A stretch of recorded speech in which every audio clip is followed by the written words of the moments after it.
Siku moja Otabenga alienda kwenye shughuli zake za uwindaji bila kujua kuwa siku hiyo ilikuwa ndio siku ya mwisho kuiona tena familia yake.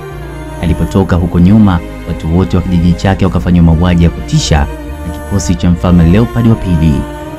Otabenga akapoteza familia yake na kujikuta mwenyewe akiwa hana makazi yoyote, na baadaye akaishia katika mikono ya wafanyabiashara ya utumwa walijulikana kama Bashilele.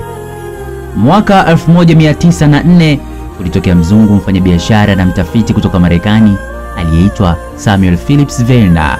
Mzungu huyo alikuwa akitafuta mbilikimo kutoka Afrika na kurudi nao Marekani kwa ajili ya maonyesho. Alipofika Afrika, bwana huyo alienda eneo la Kongo lililofahamika kwa na mbilikimo kutosha. Akaanza kutembea maeneo tofauti ya Kongo akitafuta mbilikimo. Kipindi hicho Otabenga alikuwa mikononi mwa Bashilele, wafanyabiashara ya utumwa. Huko bwana Samuel Phillips alifanikiwa kumwona Otabenga, na kwa kuwa Otabenga alikuwa chaguo sahihi machoni mwake, akamnunua kwa gharama za kilo za chumvi na mavazi. Kwa bwana Samuel Phillips Verner, aliona maamuzi ya kumnunua Otabenga yalikuwa sawa na maamuzi ya kuokoa maisha ya Otabenga, kwani Otabenga alishikiliwa na jamii ya watu ambao walikuwa na desturi ya kula nyama za watu. Bashilele waliwachukulia akina Otabenga kama kitoweo, hivyo kama biashara yao ya kuuza watumwa ikienda vibaya, walikuwa wakiwala. Baada ya kununuliwa, Otabenga akaanza kusafiri na bwana Samuel Phillips katika utafutaji wa mbilikimo wengine. Njiani walitumia wiki 2 hadi kufika katika kijiji cha Batwa alipopanga kuelekea bwana Samuel Phillips.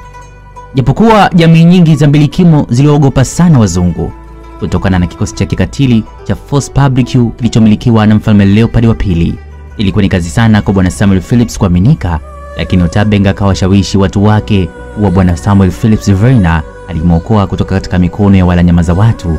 Basi bwana Verner akaweza kupata mbilikimo wengine. Ulipofika mwezi Juni mwaka 1904, Otabenga na wenzake wakiwa na mzungu Samuel Phillips Verner walisafirishwa kwa meli hadi New Orleans nchini Marekani, na baadaye mwaka huo aliwekwa kwenye maonyesho ya dunia huko St. Louis na vijana wengine 8. Otabenga alikuwa kivutio kwa watu wengi. Wazungu walipenda sana kumuona, na hasa meno yake yaliyochongoka kutokana na tamaduni za nyumbani kwao yalikuwa kivutio sana kwa wazungu. Otabenga na wenzie walifundishwa namna ya kuweka pozi la picha na kuonesha meno yao. Inasemekana maonyesho hayo yalipoisha, bwana Samuel Phillips alimrudisha Otabenga na Waafrika wengine barani Afrika.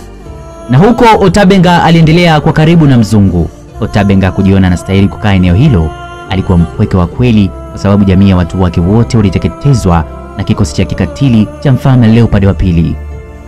Mtu pekee aliyekuwa naye karibu zaidi ya watu wote alikuwa ni bwana Samuel Phillips, mzungu aliyemtoa mikononi mwa wala nyama za watu. Hivyo Otabenga akamuomba bwana Samuel Phillips kuwa warudi wote nchini Marekani, na bwana Samuel Phillips akakubali.